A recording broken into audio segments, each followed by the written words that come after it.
আসসালামু আলাইকুম, আমি জেনিত করিম। স্যার সলিমুল্লাহ মেডিকেল কলেজে চান্স পেয়েছি। আসসালামু আলাইকুম, আমি সাদিয়া ফারহানা জুই, আমি খুলনা মেডিকেলে চান্স পেয়েছি। আপু সর্বনিম্ন কত কম পড়লে চান্স হবে মেডিকেলে?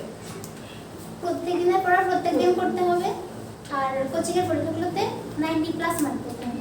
ফার্স্ট ইয়ার থেকেই পড়তে হবে, ফার্স্ট ইয়ার থেকে প্রশ্ন ব্যাংক সলভ করবা, প্রশ্ন ব্যাংক সলভের উপর কোনো পড়া নেই। এটা হচ্ছে মেন কথা।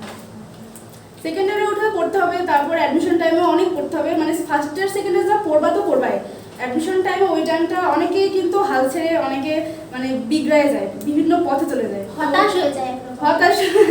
আবার অনেকের মনে সুখও জাগে, ওই সময় অনেক কিছুই করে। হ্যাঁ, আমাদের অনেক বান্ধবীরা দেখতাম, বাবা মা ছিল না তো, সবাই যাইতো বিশেষ বিশেষ ব্যক্তির সঙ্গে ঘুরতে, স্টোরি দিত। আমরা ভাবতাম আমরা পড়তে পড়তে ঘুমাইতে পারি না, আর ওরা কি করে, ওরা কি এত টাইম কোথায় পায়, তারপর ওদের চান্স হয়নি। এখন অনেক টাইম, ধৈর্যটা মানে মেন কথা, ধৈর্যটা ধরে রাখতে হবে, এটা হচ্ছে প্রথম কথা। আপনাদের যে স্বপ্ন ছিল আমরা মেডিকেল কলেজে পড়বো, নিজেকে কেমন ভাবে প্রস্তুত করছিলেন? আমার স্বপ্ন ছিল আমি মেডিকেল কলেজে পড়বো, কিন্তু ওই যে আমরা যখন 2019 সালে ছিলাম এখানে পড়তাম, তো দীপ্ত ভাইয়ের যেটা চান্স পেল না, তো ভাই তো সেলিব্রিটি হয়ে গেল একদম। তখন আমাদের মনে হলো যে আমি যদি সেলিব্রিটি হতে পারতাম কি ভালো হতো না, তো আমি আসবো এরকম কথা বলবো, আমি সেলিব্রিটি হয়ে যাবো, সবাই আমাকে চিনবে। তো তখন ছিল যে ঢাকা মেডিকেল কলেজে পড়বো, যে যাই হয়ে যাক ঢাকা মেডিকেল কলেজে চান্স পেতেই হবে, যাই হোক। পড়তে পড়তে একটু কষ্ট হয়, অনেক কষ্ট হয়, ঘুম হয় না। ওই দীপ্ত ভাইদের মানে চান্স পাওয়াটা আমাদের ছিল টার্নিং পয়েন্ট, আমাদের মনের মধ্যে যে একটা ইচ্ছা ওইবার থেকেই হয়েছে। তখন তাছাড়া আমাদের অত হাইট আগে তো ভাবতাম না হবো ডাক্তার, বাসায় বলছে হবো, কিন্তু ওই দীপ্ত ভাইয়ের চান্স যেবার হয়েছে ওইবার থেকে মনের মধ্যে এমন হয়েছে ঘুম আসতো না, মানে ঘুমাইলে মনে হতো যে না না না এখন না পড়লে তো ডাক্তারিতে চান্স হবে না, এরকম টাইপের ছিল। ওই সময়টা খুব বেশি মানে ইফেক্ট করছে আমাদের উপরে দীপ্ত ভাইয়ের চান্স। সায়েন্সে পড়ার ক্ষেত্রে অনেক ক্ষেত্রে মানসিক চাপে পড়ে যেতেন, তো তখন কিভাবে নিজেকে কন্ট্রোল করতে কোনো আমি মানসিক পড়বো? চাপে পড়ি না, কোনো মানসিক চাপে পড়ি না। রোজকার করে রোজ কমপ্লিট করবো, কোনো মানসিক চাপ নেই, একদম ফ্রি, জীবন সুন্দর।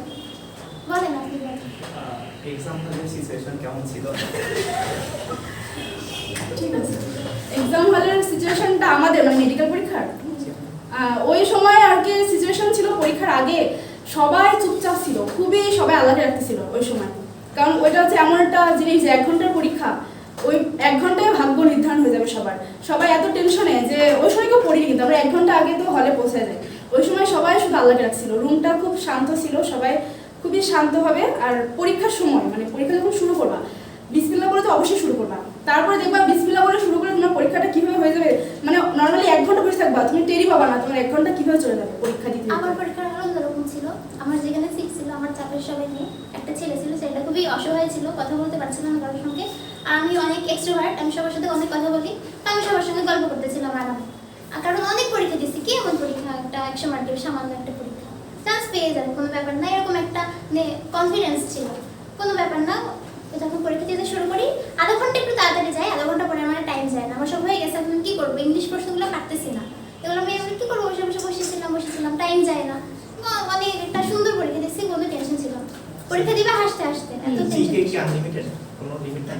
জিকে লিমিট আছে তো। মুক্তিযুদ্ধ আর বাংলাদেশের ইতিহাস আর বঙ্গবন্ধু আর সাম্প্রতিক হালকা পাতলা সাম্প্রতিক আসে না, আসছে মানে মুজিব বর্ষ থেকে আসছে, সবকিছু মুজিব বর্ষ। আন্তর্জাতিক নাই? না না আন্তর্জাতিক এই এটাও তো বন্ধ হয়েছে অনেক ভালো রিসেন্ট থেকে, মানে কয়েক বছর আগে থেকে এটা অফিসে। জিকে অত পড়া লাগে না। আর কিন্তু আবার কিভাবে পড়বো? আমি ফিজিক্স অনেক সহজ, Physics ফিজিক্স অনেক যদি তুমি এইচএসসি পাস করো তুমি পারবা। হ্যাঁ, আর ছেলে মানুষরা ফিজিক্সে ভালো করে, ছেলে মানুষ নরমালি ফিজিক্সে ভালো করে, এটা কি সত্যি কথা।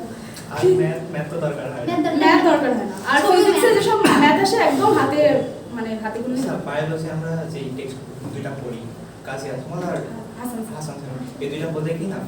এই না হ্যাঁ। যদি টাইম পাও তাহলে আমরা টাইম পড়ি না না। পেলে পড়া যাবে না, আমি পড়ি না। আমি হচ্ছে আমার একটা বই ছিল অনুশীলনের বই, ওটা পড়তাম, ওটা অনেস্টলি আমি 2 পেজ পড়ছি, আমি আর পড়িনি, পড়া টাইম পাই না। ওটা পড়া লাগে না, শোনো তোমার যদি বেসিক স্ট্রং থাকে তুমি অপশন বাদ দিয়েও আনসার করতে হ্যাঁ হ্যাঁ, এটা হচ্ছে মূল কথা। আর যখন কোচিং করবে তখন তো অনেক কোচিং এর বই দিবে না, ওই জাস্ট অবজেক্টিভ গুলো পড়বা, ওগুলো কোচিং এর বই পড়া দরকার। কোচিং এর বই পড়া লাগবে না, জাস্ট অবজেক্টিভ গুলো পড়বা। প্রি মেডিকেল কেমন ইফেক্ট ফেলে? প্রি অনেক ভালো মেডিকেল effect, কোর্স হ্যাঁ, এটা অনেক ভালো ফিল পেলাম আমরা পড়ছি। আগে থেকে তুমি বুঝতে পারো, আমরা কিন্তু এইচএসসি পরীক্ষার আগে থেকে কিন্তু মানে কোচিং এ ভর্তি হয়ে গেছিলাম, তো সেইবার আমাদের কোচিং এ আমরা কিন্তু বুঝে গেছিলাম যে মেডিকেল প্যাটার্নটা কিরকম। আমাদের প্রথমে মার্ক কিন্তু খুব খারাপ আসতো, আমরা বুঝতে পারতাম না কিরকম করে করতে হবে, তারপর আস্তে আস্তে আমরা বেশ ভালো করতে পারি। আর পরে যারা ভর্তি হয়েছে তারা কিন্তু মানে বুঝতে পারেনি ফার্স্ট থেকে, তারা আগে পরীক্ষা খারাপ করে অনেক আর মার্ক খারাপ আসলে কিন্তু হতাশা হয়, একদম হতাশায় ডুবে যাওয়া। হ্যাঁ হ্যাঁ আমার মার্কার বাসছে, আমার তো সব শেষ। কেমিস্ট্রি কিভাবে পড়বো? কেমিস্ট্রি বেসিক করতে হবে, অর্গানিক ভালো করে করতে হবে। হ্যাঁ অর্গানিক হচ্ছে পাওয়ার। যে অর্গানিক ভালো করে পড়ছিল না, এবার তার কেমিস্ট্রি কিন্তু ছক্কা হয়ে গেছে একদম। সেই কেমিস্ট্রিতে একটা ভুল করেনি যার অর্গানিক ভালো ছিল। আর অর্গানিক ভালো না থাকলে চান্স। আর অর্গানিক কিন্তু অনেকে ভালো থাকে না, মেইনলি কিন্তু বেশিরভাগই অর্গানিকটা ভয় পড়ে না, কিন্তু যারা পড়ছে তারা ভালো পড়ছে। এটা হচ্ছে ব্যাপার। And তোমাদের সময় হয়তো এরকম দেখা গেল অর্গানিকটা আসলো অনেক বেশি আসলো, আবার নাও আসতে পারে, একটা অসুবিধা। আসলো না, এরকম হতে পারে, বলা যায় না। এই জন্য সবগুলাই পড়া উচিত ঠিকঠাক করে। যে আমাদের তো বলছিল যে জুলজি থেকে বেশি প্রশ্ন। হ্যাঁ হ্যাঁ বোটানি থেকে 13টা 17টা হয়েছিল মনে হয়। 17টা প্রশ্ন সাধারণত প্রাণীবিজ্ঞান জুলজি থেকে করে, কিন্তু করছে একদম বোটানি। বোটানি থেকে। এটা তা আবার করছে উদ্ভিদ সাহিত্য থেকে, যেখান থেকে প্রশ্ন বেশি করে। সাহিত্য খুবই দুঃখজনক। তারপরে পারছি। হ্যাঁ আমাদের সাহিত্যতে এমনি শর্ট সিলেবাসে ছিল, ওই জন্য পড়াও ছিল। সব ভালো বলে তো মনে থাকে না, ভালো করে মনে থাকে না তাহলে কেন মনে থাকবে? বায়োলজি তো সহজ। আমি একটু দাগানোর পরে একদম দাগালে তো মনে থাকবে না। দাগালে কি মনে থাকবে? তুমি যদি একটা পেপার সারা পেপার দাগো, তোমার মনে থাকবে? করতে হবে মন দিয়ে। কেমন করে করতে হবে? ভিজুয়াল করে, চিন্তা করে করে পড়তে হবে। চিত্র আঁকা বা দরকার পড়লে নিজের হাতে তোমার যেভাবে মনে থাকে তুমি সেভাবে পড়বা। তাহলে দেয়ার সময় লিখে রাখবে। আমি তো তোমার যে অন্যরকমের মনে হবে, মানে কোনো মানে অফওয়ার্ড টাইপের ওয়ার্ড বা কোনো খারাপ ওয়ার্ড যে মনে থাকে তাও তুমি সেভাবে পড়বা নিজের মতো করে। সাধারণত খারাপ ওয়ার্ড আমাদের বেশি। আসলে আমি বললাম, পড়ার পরে কিছুক্ষণ পর্যন্ত দেওয়ার চেষ্টা করি, মানে বেশি 50% হয় না। তখন 50% তো হয়েছে। আর বাকি 50% পাবো। জোর দিয়ে পড়তে হবে। হ্যাঁ পড়তে হবে, অনেক পড়তে হবে। যদি না হয় কম পড়লে হলে তো ভালো, যদি কম পড়ে না হয় বেশি বেশি পড়তে হবে। পড়তে তো কি কাজ আছে? আর তো কোনো কাজ নাই। হ্যাঁ এমন তো না যে বাসার পুরো ফ্যামিলি রান্না বান্না করার লাগে, আমার ভালো লাগে। কি আছে? পড়বা, পড়বা। কাজ শুধু পড়া।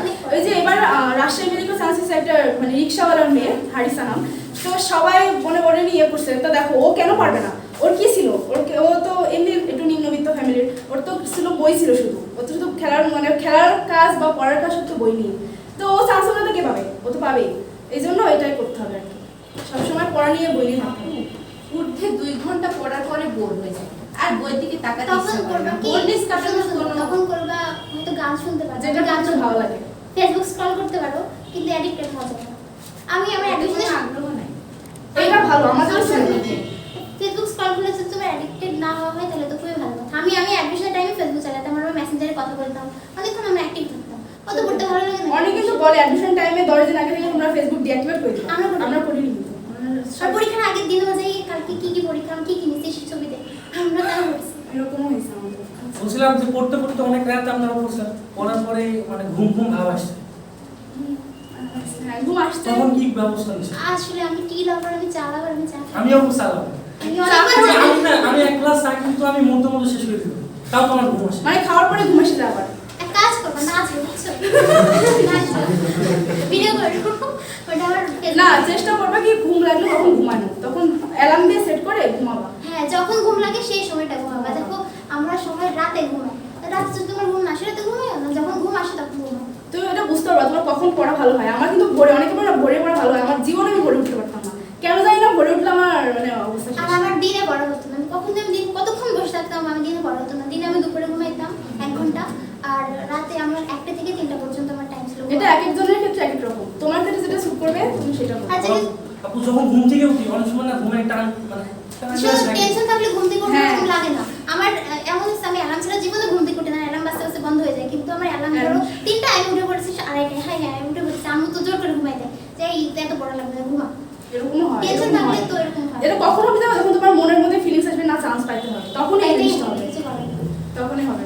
এই যে আমরা বললাম না দীপ্ত ভাই যখন চান্স পাইছিল, আমাদের যে টার্নিং পয়েন্টটা ওই সময় এরকম হয়েছে আমাদের, যে না পাইলে হয়তো শেষ, ঘুমানো আসে মানে ঘুম আসে না, কিছু আসে না।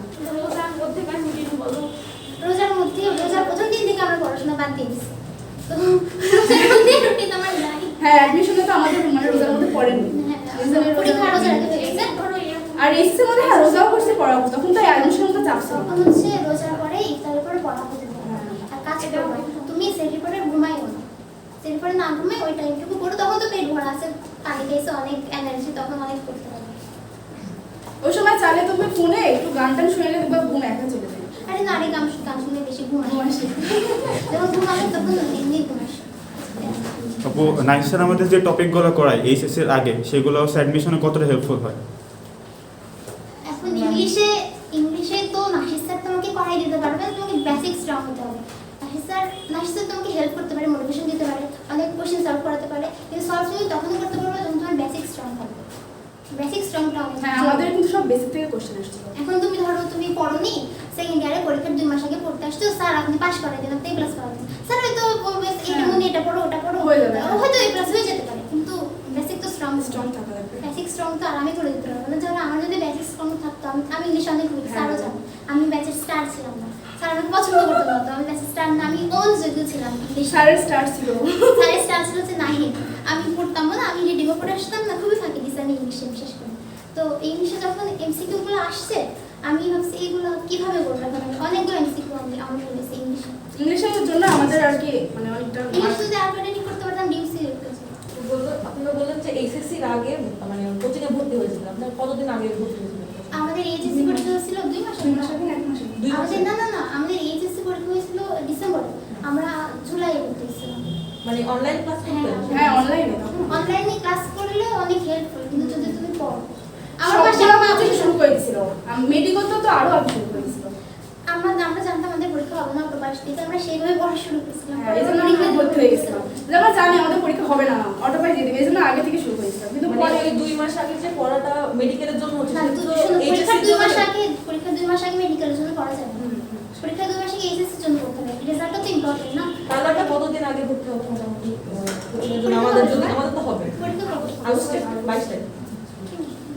এখন করতে হলে তুমি এখন করতে হলে তুমি এখন এইচএসসি খারাপ সেটা কখন ভর্তি হবো? তোমার আগে ভর্তি হওয়ার দরকার ছিল, আরো আগে যখন ছুটি করছিলে। এই মুহূর্তে হয়তো শেষ করার দরকার ছিল যে এই মুহূর্তে একবার। ভর্তি হলে তুমি তো পুরো ক্লাসও পাবে না, অনেক মানে এসএসসি তো তোমার প্রবলেম হয়ে যাবে, দরকার নেই ভর্তি হওয়ার। তাহলে একবার এসএসসি কমপ্লিট করে দাও। হ্যাঁ, তুমি এখন প্রশ্ন সলভ করতে পারবে। আপনারা প্রশ্ন সলভ করা শুরু করছেন কবে থেকে? আমি সেকেন্ড ইয়ার সেকেন্ড ইয়ার থেকে? সেকেন্ড ইয়ার ফার্স্ট ইয়ার আমরা প্রশ্ন মানে- ফার্স্ট ইয়ারে তো আমাদের করোনা ছিল, আমরা ভাবছিলাম মরে তো যাবো, করে কি হবে? আমাদের ক্ষেত্রে যেটা হয় সেটা মনে করেন আমাদের 10টা অধ্যায় আছে, তো আমাদের 7টা মতো হয়েছে, 3টা বাদ আছে, তো ভাবি যে 3টা অধ্যায় শেষ হোক তারপর করবো। না, প্রত্যেকটা অধ্যায় করার সঙ্গে সঙ্গে অধ্যায় প্রশ্ন সলভ করতে হবে, তাহলে দেখো অধ্যায়টা সহজ। আর স্যাররা তো প্রত্যেকটা শেষ হওয়ার পরে তো পরীক্ষা নাই, এরকম টাইপের আছে। তো ওই আর স্যারদের পরীক্ষা চেষ্টা করবো টপ করার।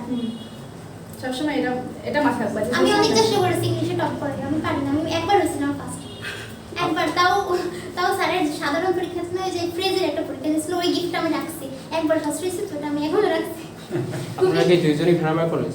হ্যাঁ, এই যে হচ্ছে ভ্যারমার কলেজে ফার্স্ট চান্স পাওয়ার পরে ট্রান্সফার পরে দেখতেই পাচ্ছ আমাদের ফ্রেন্ডরা এখন কিন্তু সব ভার্সিটির জন্য প্রিপারেশন নিচ্ছে। আর আমরা ঘুমাচ্ছি। এমন অবস্থা, ওদের প্রশ্ন করলে কি করে বলে বাপের অন্ন ধ্বংস করছি, মানে ভাত খাচ্ছে ওর অ্যান্সার দিচ্ছে বাপের অন্ন ধ্বংস করছি। মানে ওদের ভিতরটা এমন হয়ে গেছে, বাবা আমার টাকা দিয়ে মেডিকেল কোচিং এ ভর্তি হয়েছি 20 লাখ টাকা, সে টাকা কোচিং করে 21,000, হ্যাঁ আমার 20,000 ছিল, 1,000 টাকা ডিসকাউন্ট ছিল।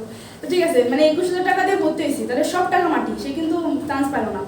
আবার সেকেন্ড টাইমে হবে, সেটাও কিন্তু তোমাদের তো যেটা শর্ট সিলেবাস, আমাদের মধ্যে তোমাদেরও কাটমার্ক হবে, অনেক বেশি হবে। তো সেকেন্ড টাইমে গেলে কিন্তু ওর 5 মার্ক কাটা আরো বেশি কঠিন হয়ে যাবে ব্যাপারটা।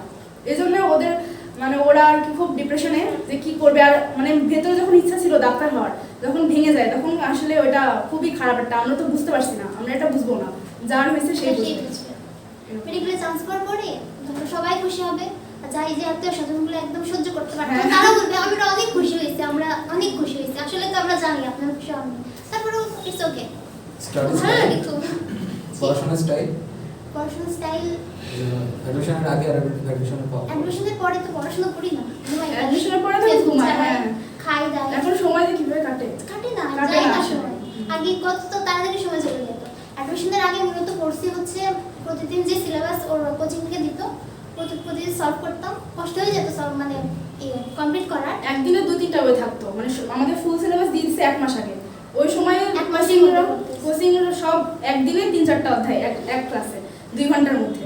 এমনকি এই অধ্যায়গুলো আমরা যেহেতু আগে হালকা করছি, আমাদের একটু সুবিধা। তোমরা চিন্তা করো, তোমাদের যদি একবারে এরকম ফুল সিলেবাস পড়তে দেয়, তোমরা যে অধ্যায়টা জীবনে হাতে দাওনি, সেটা তোমরা একদিনে 2-3টা কিভাবে পড়বা, পড়তে যাবে না। এই জন্য আগে থেকে কিন্তু একটু একটু করে পড়ে রাখলে পড়া শুরু হয়। আমরা হালকা পড়া ছিল, খুব ভালো পড়া ছিল তা না, ওই যে ফার্স্ট ইয়ারে যে First year এ একবারে হ্যাঁ। প্রথম দেখার মানে হাত দেওয়া ছিল বলা যায়, যে কিন্তু তারপর ওটা ছিল। আপনারা দুইজনেই কি ঢাকা থেকে অ্যাডমিশন করলেন? হ্যাঁ, আমরা একই কোচিং এবং একই সাথে ভর্তি হয়েছি। এবং একই- আমরা মানে একই একসাথে- জায়গায় থাকছেন? হ্যাঁ, একই মানে জায়গায় থাকি না, ও ছিল আলাদা জায়গায়। ঢাকাতে ফার্মগেটে ছিলাম, ও আমার বাসায় এক ছিল না। ওইখানে গিয়ে মানে সেট আপ হওয়ার সেটা অভিজ্ঞতাটা বলেন। অভিজ্ঞতা ও হ্যাঁ। জানে, আমার আম্মু ছিল আমার আমার বোন সাথে ছিল, গেছি। আমি বোনের বাসায় ছিলাম। কিন্তু ওখানে সেট আপ একটা ঝামেলা। আমার ফ্রেন্ড ছিল হোস্টেলে, তো ওদের খাওয়ার একটু সমস্যা হতো, মানে চান্স পাইনি, ওদের খাওয়ার অনেক সমস্যা হতো। আমার বোনের ছিলাম তো আমার খাওয়া বা কোনো সমস্যা ছিল না, আমি খুবই শান্তিতে অ্যাডমিশন দিয়েছি, মানে সবার জন্য এরকমই হয়, কারণ তোমরা যে চেষ্টা করো হোস্টেলে থাকার বা কোনো মেসে থাকার খুব সমস্যা হবে এটা। মানে কয়েকজন মিলে, ফ্রেন্ড মিলে তোমরা বাসায় থাকাটা better।